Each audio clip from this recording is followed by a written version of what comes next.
Welcome to Your Untamed Life, the podcast bringing you stories of transformation, growth, fear, success, alignment, challenges, and more, with the intention to inspire you and light you up to find your unaligned path of transformation and let it unfold in front of you without letting fear hold you back. I'm Petra, your host and passionate human being. Without further ado, let's get started.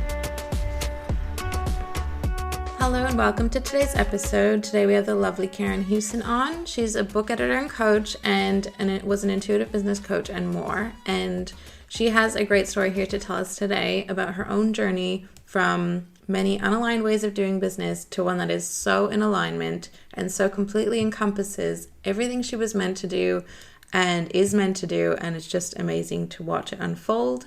I can't wait for you to hear her story today. In this episode, we're transforming the way we look at marketing, and there's this wonderful, newly emerging way called New Paradigm Marketing, which is essentially giving yourself permission to truly align yourself with your business and truly take control of its direction by listening to your intuition and acting on your intuition. So we're stepping out of the rigid ways of doing business and stepping away from many of these old strategies that we're told is still a must. And I'm using air quotes here. Essentially, being in your business and enjoying it and having fun is the new paradigm marketing that we're getting at. Being in your business with more feminine energy than masculine energy, letting go of the hustle and leaning into the alignment.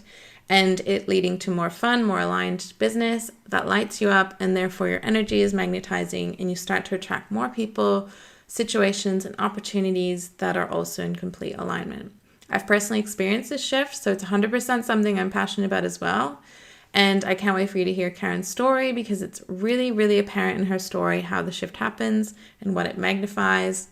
And if you're unsure if you need to get off that old paradigm runaway train that is your business and realign, this episode is for you. I hope you enjoyed today's episode.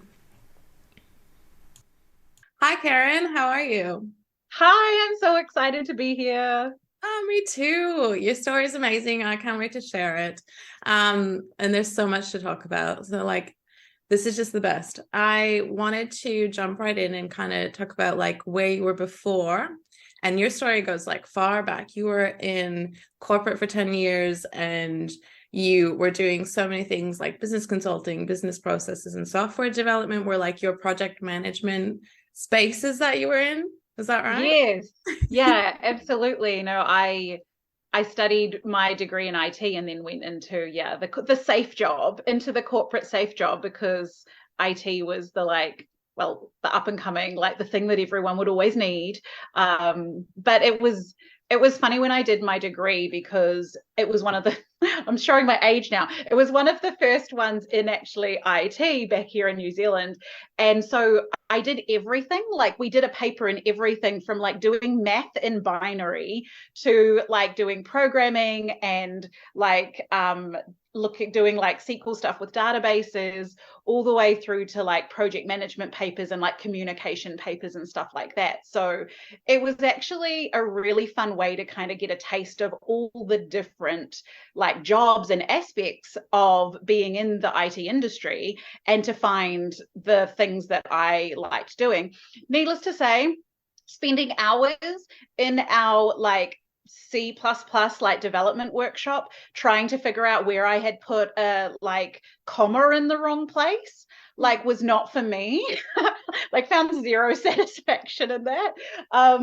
And so it was very much the people focused stuff, right? The communication between the people who want the software and the people building the thing. So I very much became that bridge, and that was the kind of place that I shifted into after my degree and into corporate, was into that sort of business facing space. So yeah, and then I was there for 10 years in different companies and different places around the world. I spent some time in the UK as well, working over there. So yeah, it was a lot of fun and a lot of different things that I really enjoyed. Yeah. That's really cool. And I can see you in that space totally. You would have definitely been an asset for them. Just building bridges. Oh, so cool. Love it. And then actually before that though, if you go even farther back, it's even more surprising, your story, and I love it. So you had a diploma of creative writing alongside a degree of information technology. Is that right? Yeah, so I What a feel like different aspect. I know. I feel like I might have talked about this on my podcast because this was like one of the first like big adult decisions that I had to make in my life. And my parents, bless them, like they weren't going to tell me what to do. And I was like, what do you mean you're not telling me what to do? You've told me what to do and what was approved and what was the like correct path, like my entire adult life, like my entire teenage years. And now they're like, nope, it's your life now. What do you want to do? And so I had been writing stories and fiction for like probably ever since I could actually write a sentence. And all through my teenage years outside of school, I would write all sorts of fiction novels and stories, and with my best friend as well. And I had a really amazing English teacher who kind of picked up on that. And so she showed me some other like opportunities around New Zealand to do this like correspondence creative writing program. And so I guess the kind of compromise, like leaving school, was let's do the degree in IT because that's like the safe path. And I could still do the diploma in creative writing. It wasn't that I had to choose between them, but it was like, let's do both. But I very much felt at that time that for me, that was when the creative writing got put into the like side hustle space. It was like, this is not the thing that's going to be the career. Like writers don't make money. It's really hard for creatives to like make a living. Like it was all those stories. And my parents had gone through their own journey around creating financial freedom and learning a lot. They read a lot of like Napoleon Hill and like the Think and Grow Rich, like that set of like personal development books. Like they were really into that when I was a teenager and on their own journey with that. So they were really instilling in me like, get the job where you can make the money and then make the money work for you and create the freedom that way. And so that's really when the creative writing that I've been doing like right through my teenage years and pursuing that way. And I got a few like short stories published, and even after doing the creative writing degree, like I kept writing was my side hustle. Like I always had a side hustle while I was doing corporate. It was in the form of the fiction writing, and yeah, trying to like find the novel that was good enough. I haven't unpacked this, but finding the novel that was like good enough and I felt good enough about to submit to publishers. Because again, back then, self-publishing was really just starting to be not even a thing. Like it was the birth of self-publishing back then. So there wasn't really that alternative path of options yet for me back then. So it was still very like big publisher focused. So yeah, that's like the writing piece that then took, I don't even know, like 15, 20 years or something to like come back full circle with me doing book editing now. So yeah, that's that's all of the little threads weaving in like the early days. It's so interesting. I never knew that. And my God, I would have loved to have been your friend when you were a kid. I would have loved to have the bookie person that wrote my stories or something like that. It's so cool. Yeah. When did self-publishing become a thing? Is that like more recent? So, okay, I'm going to have to try remember years, but I know I started my first blog in 2005 when I was doing National Novel Writing Month, which is a challenge to write 50,000 words in November. And I did that for a good few years. And it was probably like 2005 onwards for maybe 3 or 4 years. So I had some friends that I made around that time, and they were in sort of fantasy science fiction type genre, and self-publishing was starting to be like a thing that they could do there. So I think kind of probably pre 2010 it was like self-publishing was starting to become a thing that was available, especially I guess with the internet and the channels that we had to get in touch with like print on demand stuff. So yeah, I think kind of pre 2010 it was sort of new-ish, and it was probably mostly people in those genres that weren't considered literary, like particularly in New Zealand at that time. The like approved path for writing, or the like recognized path for writing, was very much the literary thing. And there are quite a lot of writers in New Zealand who are celebrated and were celebrated at that time, were very much in that literary genre and that more contemporary genre, rather than your romance novels and your science fiction and your fantasy novels, and, you know, the ones for fun that also have so many messages like woven into them. So yeah, that was kind of, I'm trying to think of when I broke up with my novel writing. That's what I call it, because I feel like I was in a relationship with one of my books for almost 2 years. I was working on the same book, like writing it and editing it and trying to get it to a shape. And then I was like, I can't do it anymore. And it's like when you come out of a relationship and you just can't start a new one right away, you're like, I just can't. I like need to be by myself for a while. So that's sort of how I felt. And I think that would have been around probably like 2011, because we were in the UK at that point. So it was kind of that time frame where there were about 7 years where I was really into the novel writing, and I really had that drive, and I was learning so much. I like read so many books about like writing techniques and characters and description and plot lines and settings and all of those dialogue, like all of those different aspects, which obviously now is just ingrained in my brain. So when I'm editing someone's book, I'm like, yeah, it just comes out of me without even trying. But there was a good 7 years of, you know, side hustling, studying, writing, practicing, and doing all of that. Until I had that hard breakup with that novel for 2 years and needed to turn my focus to something else. Yeah, all of that's so fascinating. How I didn't know any of that about self-publishing, and I know that it's like really common now, and I love that it's so accessible now. But Absolutely. yeah, how did you feel though when you like broke up with your book? Like, how long was that period, and did it like was your soul missing? Like, I love how you say that, because yeah, I mean, literally the only thing I'd ever known my whole life as a way to like that creative outlet, and I suppose that channel for me to be like really free with what I want to explore and what I want to create. And as I was kind of closing that chapter, or like it was almost like having the breakup conversation like with myself at the time. I was like, okay, you know, is there a book that I could write where I could get excited about it again? And I was like, of everything that I've been exploring, and I wrote different genres as well, like contemporary and not science fiction so much, but like fantasy and romance and things. And I was like, and historical novels I loved as well. I was like, okay, is there anything like what is left from this experience that's kind of all been burned to the ground now? Like, is there something that I can pick up and I can run with? And I'm sure I can like visualize the journal page where I wrote this.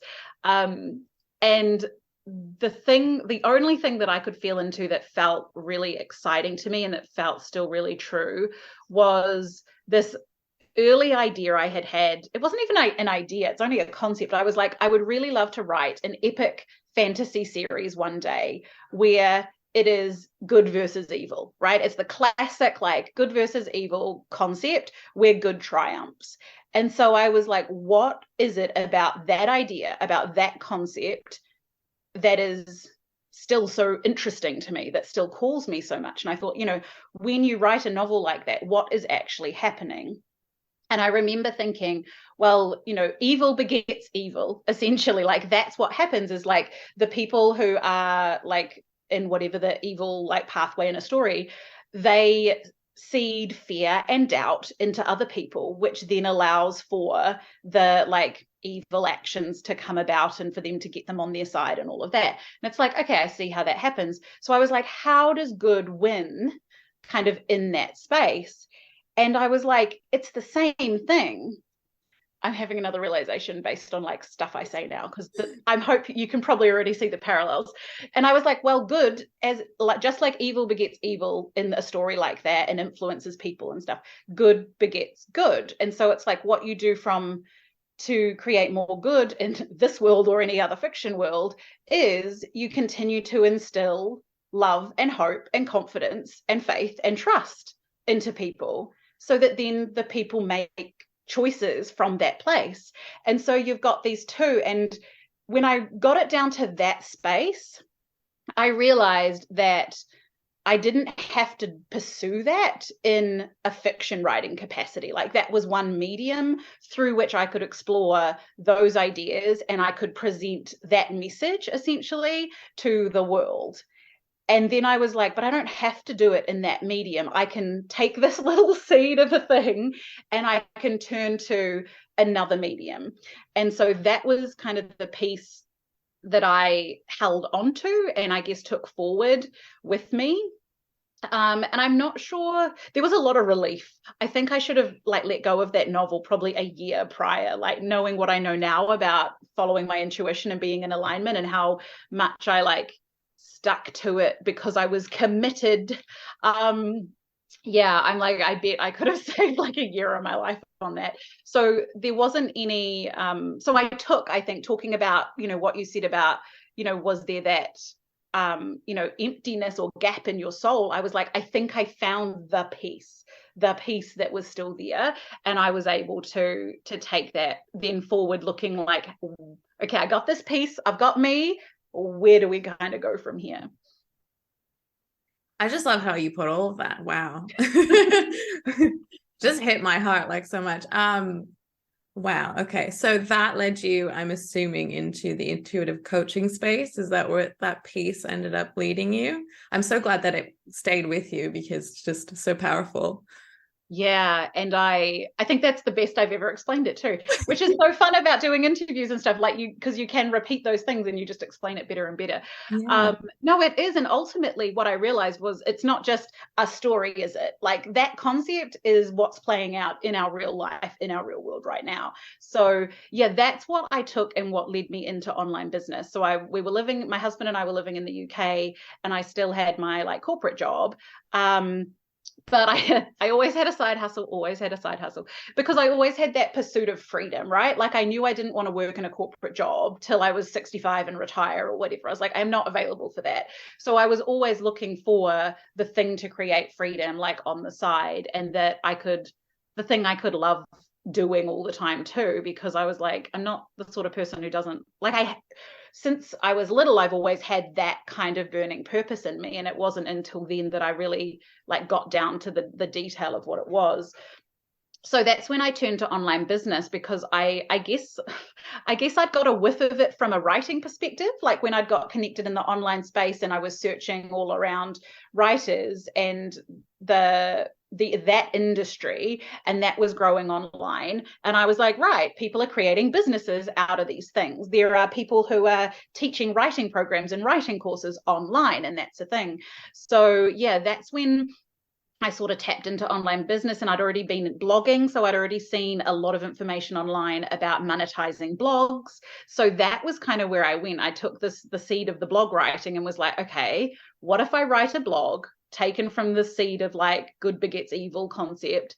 And I'm not quite sure. It'd be really interesting to go back and look in more detail. But essentially, I started a blog called Color Your Life, which again, it still feels very resonant for me. I'm like, of course that's what I called it. Of course that's what I still really do, right? It's like, let's not live our black and white, like conforming, staying in our little box life. No, we're going to burst out into full color, please.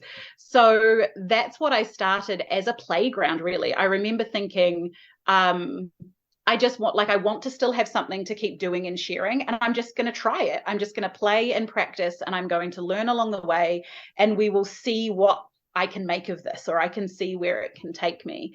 And so that really got me into, online business and learning a lot more about like, how do you monetize a blog, but more so like, how do you create offers and how do you create, oh my God, back then, this is like 7-ish years ago now, where it was very much like old paradigm marketing, like bro marketing, like the number of freebies I tried to create to like get people on my email list so that I could get to the magical 1,000 subscriber email point, because then my 3% conversion rate to an offer would would have me receiving some people and making okay money on an offer. Like that was the that was the formula that was being like touted and sold around the online business space back then. That at the time I was like, right, looking outside of myself, looking to what's around, who is doing what I want to do, how do they do it. And I spent a lot of years in that space trying to create. I barely even focused on offers to start with. It was just like, what is the freebie? Because I was like, I can't have people buying my offers unless I have all these other parts in front of it, which is obviously not true. But that was the paradigm at that time, and that was the process, and that was being like I say sold, because I feel like it literally was like, that's what coaches were recommending you do, and that's what people were saying. Like, I remember when I joined Pinterest, it was like, join Pinterest, get people coming to your blog, like get them signing up for your freebie that you're pitching at the end of your blog or whatever. And like, that was what was being sold around the online business space at that time. So that was where my journey went next. Wow. After the writing and into the yeah, and that's still around. Like, I love that you say it was, because you've moved out of that space, but it's still around. And I see it now because I've had you luckily in my world that showed me that there's a difference. And but I still see the people being like, Pinterest. I was not Pinterest now, probably, but like, they're like, TikTok is the best way to go. Yeah, you have to be on it. This is like, and then you have to do this, and then you have like, oh God, all of that. It's just, it still feels so toxic, or it definitely feels toxic now. But it has like a root in it, I think, where like you do have to learn that a little bit, because like I dipped my toes in it and I was like, oh gosh, this feels weird. But then realizing that there's another way to do it. Thankfully we're in a time where there's another way to do it, and we can move into that and kind of be more intuitive about it. But I had to learn a little bit of that to be like, no, that is just not what I want to do, and that might work for people, but it just feels out of alignment. And for someone that searches for alignment, like, that's not what you want. No. And you're so right. I do, like, it's really good for me to remember that there is still so much of that out there, because you're right. Like, I've gone through that, but now I guess overlapping that time frame, but for me over the last 3 or 4 years, there has been more of this uprising of, hey, there's another option. Like, that's not the only way to do online business. There is this other way that is a lot more aligned for women in particular, I think, because we feel the toxicity behind it. And even if we can't explain it, we can feel that we're forcing ourselves to do something that our body is not really wanting to do. So it's a really good reminder that still is out there a lot. And I think something that I say often is that it's not what we do, it's how we do it. So go on TikTok, like being on TikTok, being on Pinterest, having an email list, having a free offer, like none of these things are bad, but it's like, how are you creating them? Does it feel in alignment? And what meaning are you giving to it? Just like I was focused on finding the perfect freebie that would suddenly gain all the attention and have 1,000 people signing up overnight for my email list, I was saying I had to do that before I could do these other things, before I could create offers that people would buy and stuff like that. So it's like, what meaning are we attaching to this? And what are we saying we need before we can have the thing we actually want? And so that's very much, I think, where the new paradigm starts to drop into, is it's not really what we're doing, it's how we're doing it and how it's making us feel. That's really going to tell us, is this the right path? But honestly, like, what experience do you want to have? This is something I come back to over and over. It's like, I mean, do you want to hustle and force yourself and make yourself do something where there's a part of you that is telling you not to? Or do you want it to feel really fun and flowy and easy and exciting?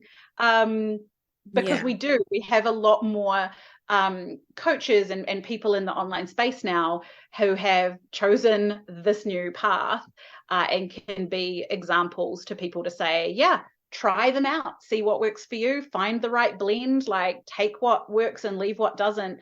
And I feel like that really applies to both of those approaches, because I almost don't, everything is a spectrum. I don't like pitting like one thing against the other. I was just having a conversation with a friend in the DMs about the book Atomic Habits Mm, by James Clear. keeps And I coming was up a reader of lately. his blog from like back in the day, like well before the book and everything. So it's really fun because I've been like around the online space for so long. It's really fun seeing these people being like, I knew you when you had your blog and it was all starting up. Um, but I really feel like that book it's so good and it has so many great parts. It's kind of like a step out of a lot of the old paradigm, but there's still threads in there. There's still little things where the perspective hasn't fully shifted to release a lot of the conditioning. And so I've only read part of the book, but like I find it really I think challenging for me because I'm like, yeah, that makes sense. But then the next bit he says, I'm like, no, you've got it. No, you've missed the point Oh, now. yeah. And so it's not a bad book by any means. I think we're all going through this process of stepping out of the old paradigm conditioning and expectations and this one way that we were told we have to sacrifice and hustle and work hard to get what we want. We're moving out of that. And as we move out of that, we are going to clear that up in different areas of our lives and in different places, more than others until we've done like a full sweep of our belief system, which, then there's layers. I think it's a bit of a never ending process, but I don't think there's anything wrong with that. It's about let's not just take, the thing other people say is going to make us successful because it made them successful as the thing that we have to do. Because that'll take us into this whole other conversation about personal power and looking for Yeah. answers outside of ourselves, which we don't want to do. So true. And it's funny, I was gonna read that book like now. I was like, I'll reread it. Like I've already read it, and Yeah. now I need to reread it and see like where these like not lines, but like where it like all mushes together. I need to see that. That's so funny. But yeah, like it's hard to, isn't, you're right, it's a spectrum, but it's also hard like when you're doing like the old paradigm, let's say marketing specifically, like you're reaching for a goal and you're like, I can't do it because I didn't get 1,000 people all of a sudden and it didn't get that, but that's toxic in itself. But yeah, you need to remember, like if you got one person sign up, like celebrate that, like enjoy that. and Yeah. and there's like a big pull, which I totally get it. And I see it in like us women because we're so like in tune with our feelings. Like you start to, when that 1,000 people doesn't all of a sudden happen, you start to blame yourself and you start to say, I did something wrong with the method, or I didn't do it right, or I got to do it better now. And then you just start to like keep pushing. And you're like, it's not that I feel out of alignment with this because you don't maybe know what that is, but you're like, but something's not good, I need to keep pushing. And just it's hard to find like the moment where you stop like blaming yourself and you start to look at it a different way. And yeah, I think that's the biggest problem.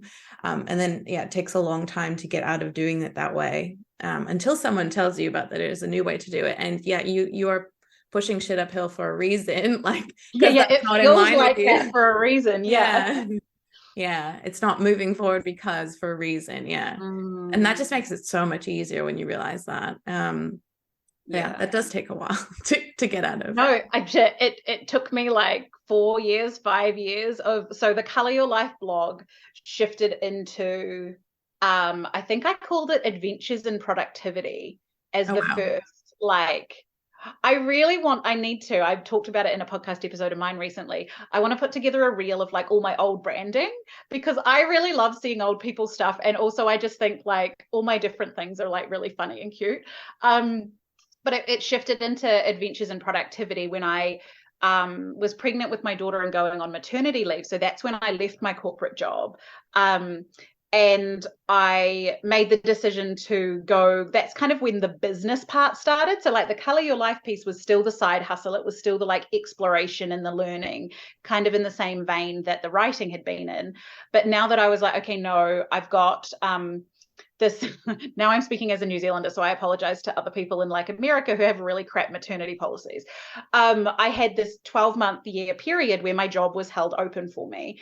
And so I was like, I have a year to start up this online business and like see what I can do with that. And amazingly, like my husband has an incredible job and career that he loves. It is his purpose. So like I don't need to work. I don't need to make money to maintain the lifestyle we're on.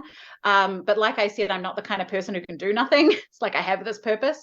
So I decided, which again, I think this is a story for another time. I decided I could take my corporate experience and make that available to like small to medium business and say, well, yeah, I can help people with their processes and with their systems and make things a lot more like streamlined and easier to work with. And I can do that for, businesses who like mums and other women who have started up a business off their own backs and have now hit that point of growth where they're like, this is bigger than me now and I don't know how to scale it. And so that's what started as Adventures in Productivity and sort of put me on a path of like system strategy and work like that. So it was through from that sort of business for about 3 or 4 years where, again, I kind of had the offers and I was doing that, but it was very much that search for the thing that would click. It's like there's going to be a thing, or I'm going to get everything like lined up so that it works, so that the people are coming in and the people are buying the offers and it's just working. It's like a machine where I've clicked all of the pieces into place. And now that it's whirring, like people are coming in, are buying things, and we're going out and it's all making money. And so I spent those 3 or 4 years in exactly that place of like, what am I doing wrong? What am I missing? What haven't I got right? And yeah, so all of that to say, like, I really feel you with that because that's where I was at for those like 4 or so years. And ultimately, I think like a lot of us, I got to the point where I was like, I have tried it this way for so long and it has not worked that I am just willing to completely throw it away, burn it to the ground, try something completely different to see if I get a different result. Because like I can't keep doing it this hard way anymore. So yeah, that was really the point I got to that led me into the feminine way of working and the more new paradigm, intuitive led way of navigating business. Interesting. So like that was farther back than I thought it was. So when about was that? So you were doing the Adventures in Productivity and then you burned it to the ground. Is that right? Is that right? And then it took its time. No, it kind of evolved. So I went from doing like systems strategy work where I was really in like project management tools for people, like setting up their stuff and drawing them pretty swim lane diagrams. If you're in the industry, no project management world, like I would go in and I would do that. And to be honest, like I kind of knew that I didn't love doing that. I loved being on the calls, talking to people through their processes and helping them understand how they could do it better. But I didn't love finishing the call and then having this pile of work I had to go do. I was like, the motivation like dropped considerably. So I shifted kind of from the system strategy work like that into more of a mentoring coaching space. And then as I was getting more into this feminine way of working and shifting into that, I think I shifted again. I was kind of pivoting a bit away from being so systems and structure focused, and it was more about how you do your work rather than like what work is being done. So yeah, then I kind of there's just kind of like elongated like pivoting happening to get me through into like, am I just like business mentoring now? Am I coaching? And I mean, it was a very like from a client perspective, I did get some traction with the systems strategy work and the systems coaching. And then as I started to pivot again, it kind of got really quiet and clients sort of dried up. I had a couple like regulars. And it was, yeah, me sort of finding my feet and like learning how to show up and do business in this new way and going through a huge process of like deconditioning and also really taking on board all these new ways of working and ways of thinking and breaking down like all of the old conditioning that I had spent like years literally searching out for myself to be like, how do I do this? And taking it on board. And I had to really undo a lot of that, as well as just, I was always a type A organized person. And I was always like a good student and like a good girl and a good daughter, and like I was, all of those labels. So yeah, it was an interesting process. Yeah. And that I like that, because I like how you didn't have clients and stuff, and you got a chance to, well, as many, and you got a chance to do that inner work. And like, I think that's a good thing to note. Like, it's okay to not have clients. You're probably going through something, and it's kind of what you need right now, and that's okay. Yeah, and that was something like reflecting back, because the frustration levels around like, why don't I have clients? Why can't I make money? Like, why don't any of my launches like sell? Like there's a lot of like launch trauma that I still need to like heal from.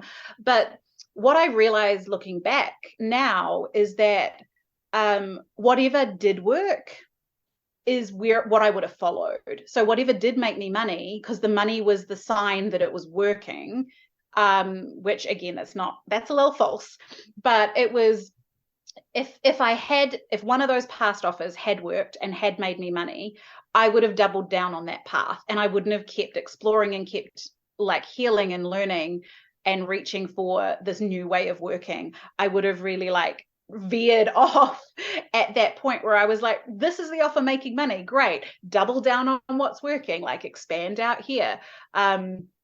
And so yeah, it's very much, I can see, I'm really grateful that they actually didn't, because I've been able to come to a place where I'm finding stuff that I really love doing and really lights me up, and is so much more aligned than all those offers I used to create that fit kind of in a new box, that fit in the online business box, and were targeted to the right niche and the right ideal client, and all of that stuff. That's so interesting. And like, it's that would have been like the fastest path to potentially unhappiness and burnout, like really. Yes, absolutely. I'm so glad that you didn't get veered off, because you're just clearly in an amazing space now. I'd love to know just how you found the feminine marketing. Like, what was it, a person, or like, I'm curious. Yeah, so the very first thing I think that kind of opened me up to, oh, hey, look, there's a different way, was the book Do Less by Kate Northrup. So I had followed Kate Northrup off and on for her businessy things. But in the book Do Less, she started talking about, funnily enough, doing less rather than doing more in your business to expand and make money still. But in that book, she talked about cycles, and she talked about the moon cycle and your menstrual cycle. And that was the very first time I had ever read about the different energies that influence us, I guess, or impact us as bleeding women. We go through our cycle, or just as human beings, as the moon goes through its cycle through a month. So that was the very first thing that it's a great book. I still would recommend, especially if people are kind of new to this sort of thing. I think I might need to read it still. That was the very still interesting. Yeah, that was the very first thing where it was like, there is a cycle with time for different things, and so how do we use that to do different activities in our businesses in different times of the month. And so that was the very first thing, and I'm not sure exactly how it kind of spiraled from there, but I really remember that book and reading that and that hitting me, and then I think one of the other big markers for me, I'm trying to think how long ago it was, but I came across a coach who was actually a New Zealand-based coach, and I was like, oh my God, there's someone else in New Zealand doing this and looking at life this way. And I started coaching with her, and she was the first one who introduced me to human design. And so I feel like there was this whole phase kind of before that, like between realizing that book and then probably reading some other books, or maybe following along some other people and like starting to hear that message. And then the point where I kind of found this coach was the same point where I'm like, I am done. I want to feel what it's like to be in alignment. And so that's when I learned about human design. And then when I started working with that coach, she was the first one to say, I was in the middle of launching my one-on-one offer. And I remember the first coaching call I had with her, and she was like, I'm a sacral generator. So she was asking me sacral yes, no questions. And she was like, is this offer in alignment? And I instantly got a no. And she's like, is your business in alignment? And I instantly got a no. And I was just like, I was just like, oh, fuck. It was like, okay, apparent. And so I just stopped the launch right there. I completely interrupted the launch, which again, prior to being at the place where I was prepared to change anything, and changing anything meant like literally dropping a launch in the middle of it. That's what I did. And that was the time where I was like, no, this offer's not in alignment. This business isn't in alignment. And so then I sort of had to turn, and I was using my human design then to help me navigate like, okay, what is in alignment and what is a way that I can move forward. And so that I feel like is really the time when I started embodying it, but like taking action, like purposefully seeking out the aligned action. Not even at the time did I understand the phrase aligned action, but like essentially that's what I was doing. I was like, I'm not going to do it unless it feels good, unless it feels like a sacral yes. And like that was where I started. That's so interesting. And so that would have felt really weird, I'm sure, at first. So like, I guess I've gone through it too. It's the same. You're just like, I'm gonna just trust that quitting is okay, and that I'm not gonna do it because it doesn't feel good, and that's okay. But yeah, it's like free falling, but in the best, I think it's in the best way though. It is. And I feel like, I mean, for me in my journey, and I don't want to like project this onto anyone to be like, this is the way, like you have to reach this point. But for me, like, I mean, I had so internalized that like good girl type A committed person that to give up, to stop doing something was like a really big deal for me. So like I really had to get to the point where I had tried to do it the like societally approved way, and I literally couldn't make myself take the actions. So it's like, yeah, if I had shown up and done all the things everyone was saying around the marketing world, and the Facebook groups example comes to mind, because this was when like Facebook groups were like the big way to like grow your audience. And so it would be like, go into 20 Facebook groups like every week. And this is when people had like different days for like different things. So it would be like, I don't even remember now, like introduce yourself and share your freebie, and like I don't even know, like celebration day. Like People this was still do Facebook. that. It almost makes me want to vomit a little even describing it. I was like, oh. And I just remember like I tried doing it, but there was like such a huge part of me that just was so like not on board with this approach that I could never make myself be consistent. I could never make myself keep showing up for it, because so much of my body was just like, no, like we don't want to do this. And so I was just fighting against myself the whole time. So I feel like that was what happened, you know, on reflection through all those years. Like I was, like you were saying, I was trying out these different ways of marketing, but none of them really landed.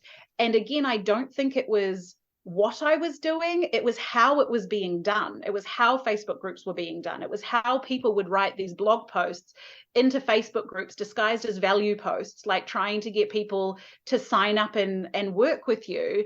And I'm just like, you're not disguising your intention here. Like you're posting this like value post because you want clients.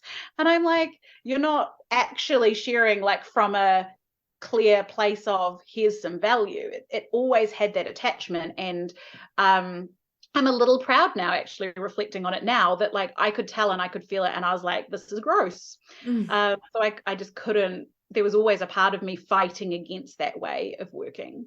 Yeah, for sure. People still do all those things, and I kind of feel like the Facebook group thing and stuff, like it kind of lands maybe with a certain audience as well, but it's that audience you don't want to be with as well. So you can do it whatever way you want, for sure. All of that's fine. But yeah, if it's you're going to end up with an audience that's maybe not aligned with you anyways. So what's the point of doing it in a way that's not feeling good for you? Yeah. Absolutely. Like if you're listening to this and that idea of like your body kind of rebelling against these things and having to fight and force yourself to do it, like there's a part of you that knows that there's like a way more fun way to do this for you. And there's this video I love from Amanda Francis where she talks about like, you know, there are people who have made millions of dollars in businesses who look at the numbers and crunch the numbers and like turn the gears and they make millions of dollars. And she's like, I go for the like intuitive led feels what, you know, do what it feels good way. And I make millions of dollars. Like, what way do you want to do it? Like neither is right or wrong or good or bad. It's just like, what way do you want to do it? Because if you want to do it the intuitive led, like let's step into flow way, like come play with us because it's really fun. I love that. Yeah. Come play. Yeah. It is the fun way. And yeah, and when you do feel like you're not having fun, that's when you're like, okay, now there's something wrong. I need to move again and keep going towards it. Such a beautiful way to do things. I'm so glad, just so glad it exists still. So, okay, what happened when you finally did transition? Did we talk about that? Like, was there like a sudden change or like, well, you were doing it, you were shifting and shifting and shifting, but was there like a moment where it was like, okay, now I'm like in alignment? I think I know when your moment was, but I'd love to hear your. Yeah, I think if I think over that time, there might not have been the like monetary shift, but I definitely reached a point where I was pretty consistently receiving like $2,000 to $3,000 a month. So it was enough to sustain the business, right? It was enough for me to be like, yeah, I can pay my subscriptions to like the little software things, and I can invest in a coach, and I can like keep going on this path. But the thing that was the biggest shift through that time was like my experience and like how I felt about doing work and how much better it felt. Because I really like prior to that, I was like the idea of sitting down again at my desk, at the desk, as if I have a desk, at my dining room table with my laptop, like during nap time with my baby. It was just like, why? Like it was, so I think the biggest like result and shift for me was just the hugely improved experience of working in my business, but also how that trickled into the rest of my life. Because obviously, like we don't create things, we don't write books, we don't create businesses, we don't work with clients like in isolation. It's all in context of us in our lives. And so that for me was really the biggest shift over that time, was like, oh my God, I'm actually like excited again. Like this is fun. Like I'm trying out these new things. And yeah, there's a lot of healing and a lot of deconditioning and a lot of like mind-blowing moments. Like, oh my gosh, the number of times I was like in a program and my mind got so blown, like I had to spend days recovering while my brain like rewired itself, because we'd just like completely like blown up an old belief that had to like, you know, the neural pathways had to like go somewhere now. And it was like, that thing doesn't exist. Like, how do I function? There was a lot of that, but yeah, just the relief and the freedom and the like renewed excitement for it, because that was the thing that had really got lost. Like I had put like what I wanted to do so outside of myself that it just really wasn't interesting or exciting or enjoyable anymore. So I kind of reclaimed a lot of that through that process and got to a place where I mean, there's the last 6 months and then there's everything before that too, which we're going to get to in a second.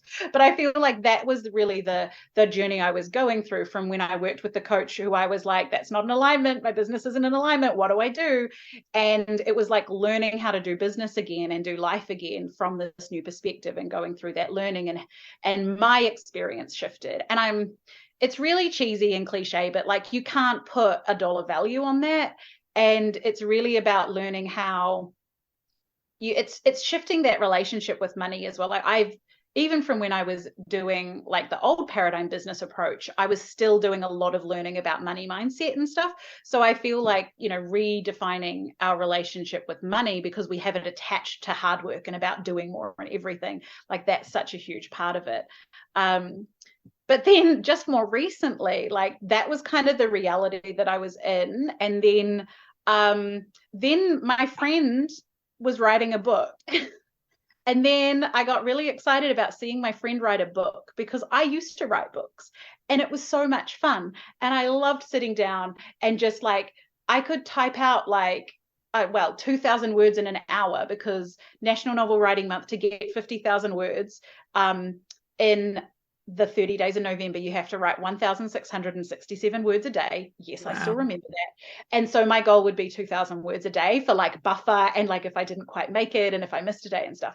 So I was like, I just remember those days of that like free flowing writing. And so I just got so excited for her. And then I was just like, I wonder if she needs help. I wonder if I could like beta read this for her. I wonder if she like, would like let me look at the book like early, because it was just this excitement of seeing someone do something that I had loved so much. And then when I did reach out, she was like, oh, well, I was actually thinking about you because I wondered if you would edit my book for me. And then she gave me this whole voice note spiel. I mean, I was a yes as soon as she said, like, would you be my book editor? I was like, oh my God, of course I will. But she said, because this is basically what you do in your business with your business coaching, is you take like the business people have, like the structure they have and the offers they have and all the moving parts, and you take a look at it and you make it work more effectively and efficiently. And you show them where there are things that need to be let go of, and you can show them where what they've got can grow and expand, and you can just kind of tidy it up and make sure it really hangs together well and that they are having a really fun experience with it. So she was like, I felt like maybe you could do that, but with the book. And I hadn't really drawn the parallel. I mean, it had never even occurred to me to do book editing, which is sort of funny because like it makes so much sense. And so I said, yes, like let's do it. And that was, even when I said yes to doing that book, it wasn't until the launch of that book. So this is the book Soulpreneur by Rose Totally. It was only at the launch of that book where she was like, I'm going to do this launch party. I'd love to interview you. And is this something that you would be open to doing more of? Because people are going to listen to this and listen to what we've done together, and they might want you as their book editor. And I was like, oh my God, I'd never thought about that before. So the week I was being interviewed on her podcast for this launch event, I was like making up some offers. And actually what happened, because she's a projector, she basically like told me what my offers were. She was like, so I feel like you could like do the book editing, but then you could have like a small thing where people could just like ask you questions and find out more information about like how the book editing process works and like get your advice on like writing the book and stuff. So she basically was like, I think your offers should look like this. And I was like, yeah, that sounds great. And I just ran with it. And like in the course of a week, so like honestly, prior to her like asking me those questions, like it hadn't even occurred to me, even though I'd been editing this book of hers, to like turn that into an offer. And so then I was like, yes, let's do it. And so that kind of ran from there. And I've talked a lot on my podcast too about like that journey with book editing. I've been debriefing it and processing it and integrating it through my podcast episodes, like over the last few episodes. So definitely go check that out if you want to learn more and hear more about the behind the scenes of that. She was like a spirit guide. Like it was so I know. It was just it was amazing. And so for me, who even through being in this new paradigm space, I was still working for it. Like I was still trying to put together the offer. And even though I'd broken down a lot of the attachments and a lot of the meaning, I was still feeling like I need to show up and serve and be visible on social media freely with like live streams or posts or whatever. And then that's what's going to like grow the audience, so that when I like share about my offers and invite people into my offers, I have a group of people who are aligned with those sorts of offers. So I still felt like I had to work for it. I had to do something for this result.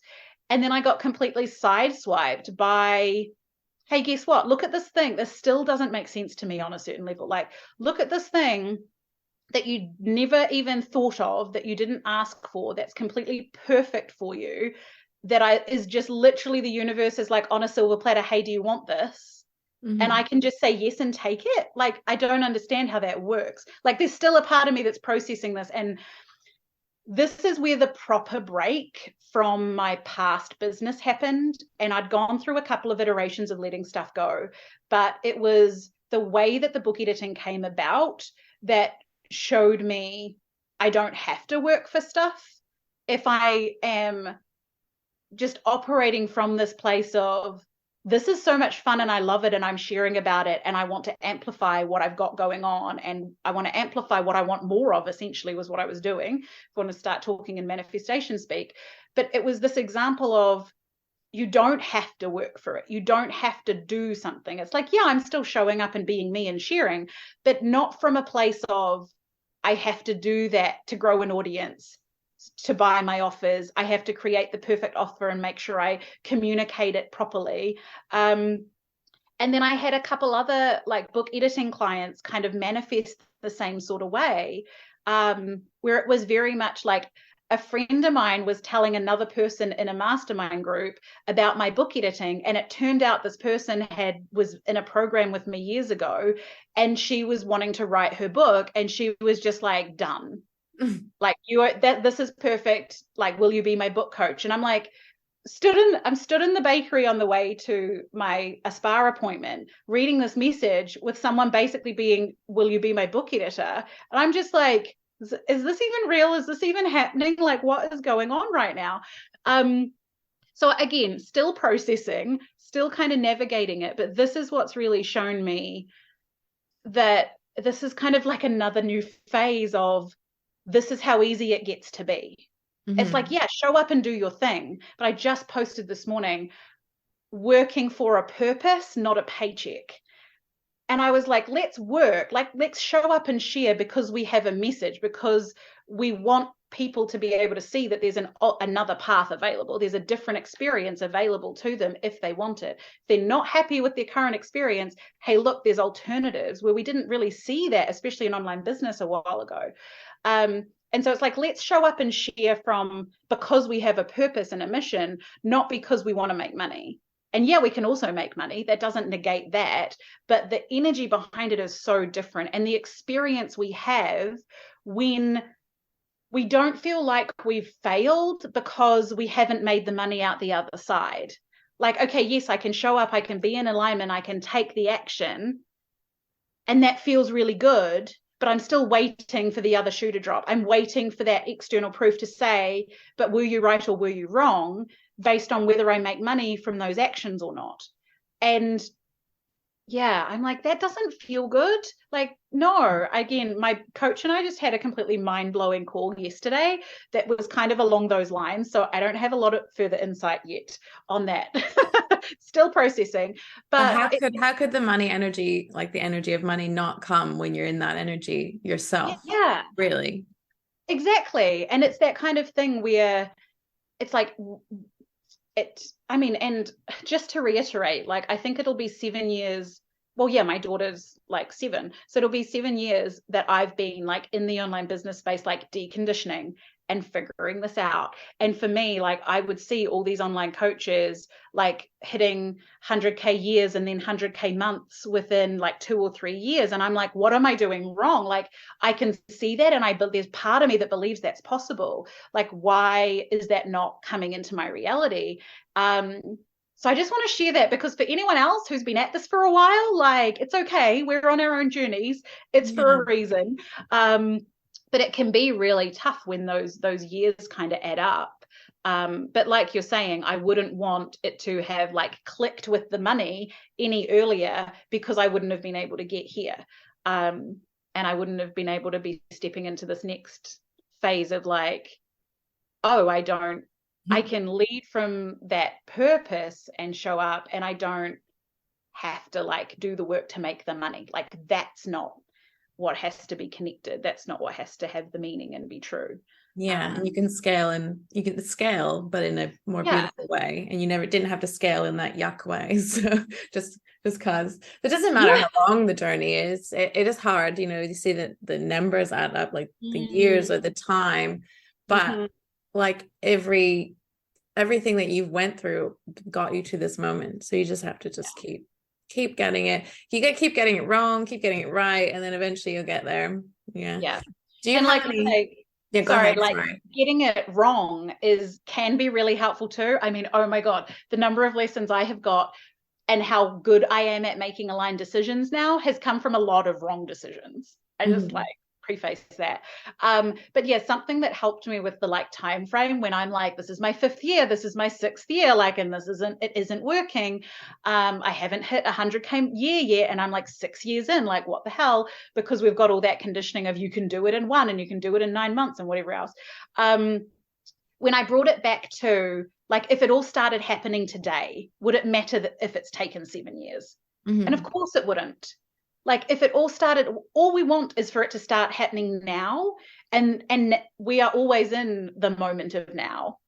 And so I really thought, well, if it started happening now, would I care that it had taken 7 years? And it's like, no, I wouldn't have cared. So that was kind of the little perspective shift that kind of helped me in those times. Was like, it's, yeah, if it happened now, that wouldn't matter. So let's not let that matter. I love that reframe. Yeah. The now is the only thing that's the only reality. And those people that it happens for in 9 months or whatever time, they've probably gone through similar shifts, but like behind the scenes, and maybe they're not aware of what they went through to get to their point. Like maybe them being in corporate and then all of a sudden being in either an entrepreneur job now, maybe all that corporate time they've unhashed all of the things that they needed to like release to get to where they are now. I like to think of it that way. Yeah, and I think from following like a lot of coaches like over that time, the other thing that I think happens is that everyone's on their own journey. So the journey for some of these coaches is to make a lot of money in a short period of time so that the rest of us can see it's possible. Because I would never have kept going. I would never have kept pursuing like 100K months. I believe like that feels totally possible to me only because I've seen people online on the Instagram doing it. So I feel like part of the purpose for them achieving those results is to keep a lot of us going, a lot of us believing it's possible for us and it feels possible for us. But I also think like it's funny how I think a lot of people who have got monetary results quickly, they still then have to go through the same lessons that we do. They just do it in the context of making a lot of money. And in some ways the stakes are higher and the like attachments are heavier, because it's like, if I change my marketing tactic now, am I going to stop making tens of thousands of dollars? Yeah. Rather than, this marketing is not working, I'm hearing crickets, let's try something else. Like, what situation is it easier to make that decision in? Yeah. So I don't necessarily envy them, because there's been a lot of different instances I've seen where I'm like, oh, they'll share about something and I'm like, oh, you're learning that lesson? Like, oh, honey, I did that already. Like, I love that so much. I see you, but like, whoa, just to be more specific. And again, this isn't like hating on anyone, but it's just this understanding that we're all on the same journey. And just because someone has a lot of monetary results early doesn't mean that they have healed and navigated all the different mindsets and conditioning that we might have navigated. Or maybe they've healed different ones and we've healed different ones, right? There's a whole slew of, like, I don't even know what word I'm saying now. There's a whole slew of them. But I remember when Amanda Francis had her baby over the last year, and she was saying about how she needed to take like a proper time off and like not work for like more than one day. And I was just like, my brain really broke when I read this. I'm like, you don't take time off. Like, I don't understand, because we project, right? Everything that we understand and we know, and we think, okay, that person has something like monetary success that we don't. So we're like, okay, they must have got at least what we have together, because we haven't got the money yet, because we're attaching the money to where we're at. And so we go, okay, well, you must already know this. So I guess just from, her lifestyle before she became like a stepmom first, and then she had her baby, which, a baby's very different needs to like a 3 or 4 year old. And she, just her lifestyle, she didn't need, and she didn't have the desire to not show up on Instagram, for example, like most days. like 6 out of 7 days. Like sometimes she'd take a day off, but there was no need and no desire not to. So it was perfectly in alignment. But for me, going through, like, I started my business when my daughter was like 6 months old. It's like I've always had the nap time hustle going. I've always had to take time off. Like I've never been able to hit that like spot that people have touted, saying like sharing all the time. I'm like, that was never a possibility for me because of my lifestyle and my choices and things like that. So yeah, that's something else I'm realizing that's really interesting, is that yeah, other people might have received like monetary success in shorter periods of time, but they also are just, you know, deconditioning and healing and navigating everything the same way we are, and their lifestyle, the context of their business is different. So yeah, it's a good perspective. It's fascinating. I still just find it really interesting, and part of it doesn't compute yet in my brain, but I've seen it so much to be like, well, that's the truth that's out there. And like, do you have any advice for anyone that wants to do this shift or like is going on this journey? Like anything that comes up for you that you could like share that might help someone that's wanting to do it in a more feminine way? I think the number one thing is to connect into your intuition, because we, for so long, and what we are practiced in is looking outside of ourselves for answers rather than tuning into what is true for us. I mean, that's a really big process. I've actually drafted a post, so I can run through really quickly like 5 things.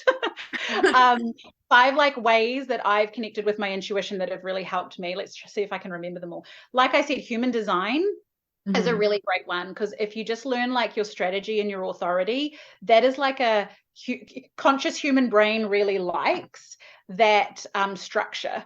And it can be like, right, here are the steps to tuning in and listening to your intuition, because there's different ones for different people. So human design's a big one. Also, just kind of getting quiet with yourself. Glennon Doyle talks about this in her book Untamed, where she would sit and she'd kind of let herself drop down below the noise and the chatter, and she would like feel into the answer from that place. And so it's really like, that's a really great way, like with meditation or just getting quiet with yourself and kind of trying to drop down to see and hear what is true for us and what we can hear from that space. Another little hack that I do for my own brain too is like, so often we feel like we don't know the answer. So I say like, if I knew the answer, what would it be? Because it kind of circumvents that train of thought and it opens us up. And I did this for something so simple as like what to eat for breakfast. And I was like, okay, if I knew what to eat for breakfast, what would it be? And that phrasing, I asked myself that. I can't quite think of the other ones at the moment, but there's lots. I mean, there are lots of resources and lots of different things, but that would be the one thing to pursue. And then the other thing I think would be to like plug into people who are operating from this perspective. Like this is one of my big goals, is to be one of those people where like you can plug into my podcast and you can just hear this way of thinking and hear this way of approaching life and hear this way of like navigating business and whatever. And like Amanda Francis has been a big one for me, that there's been different mentors for me over the years where that's what I've done. I've really plugged into like them, into their programs, into their free content, their live streams, their YouTube channels, their podcasts, to be hearing that message and to like essentially brainwash myself to be like, this is possible. This is the alternative perspective. And I get to choose this. I can choose this other option. So that would be the other thing. Definitely connect in with your intuition and just find the path that's right for you for that. And then like plug yourself in to people like us who are talking about this stuff and who are on the journey with you. Because we don't see or internalize this perspective from the world outside, from the media generally. Like we really need to curate our social media to have these kind of people showing up there. So those would be like curate is a great word for that. Yeah, find it yourself. That's why I don't know that there's still people touting the whole like get the freebie and the 1,000 people on your email list, because I just like don't even see them, because I have curated my social media very intentionally. But yeah, it's really useful to have that reflected, to be like, no, this is still out there. Like we need to keep amplifying this option for people, so that they mine's know. like half and half now, and I'm realizing I need to do it again and curate mine, because I'm starting to feel the like weighing down of the like pain point marketing again, and the you need to have a freebie, you need to do it this way, and you need to coach this way, and I'm like, oh, this is too much. But I love everything you said, and you are one of those people that they plug into on your podcast, 100%. I do it too, and you do, like, thank you so much. Do it. That means so much. Like, honestly, I really love that. I know you shared the other day that you like spent the afternoon listening to my podcast, and I was just like, oh, we spent the afternoon together. That's so fun. It really does feel like that. I love it. I was like, I just love her voice. I'll just listen all day. So cute. And the other things you said, the human design thing, I think I'll drop a link in the description, because everyone needs to know their human design, and everyone does. Yes. You're a projector, and if you're a projector, that is super important to know as far as like deconditioning from this hard work hustle culture, for sure. Yeah, because we're very, very different, and we have to do it in a completely different way. And resting is really important. Which is like the hardest thing to do, but the best. The more fun I have, the more adventures I go on. Like I've said before, it's like the more everything clicks, and like the more everything flows, and there's a reason for that. And having that little human design bit like helps you realize that, or have that drop in, and you being able to stop and be like, oh, okay, that's all right, that's an okay thing to do.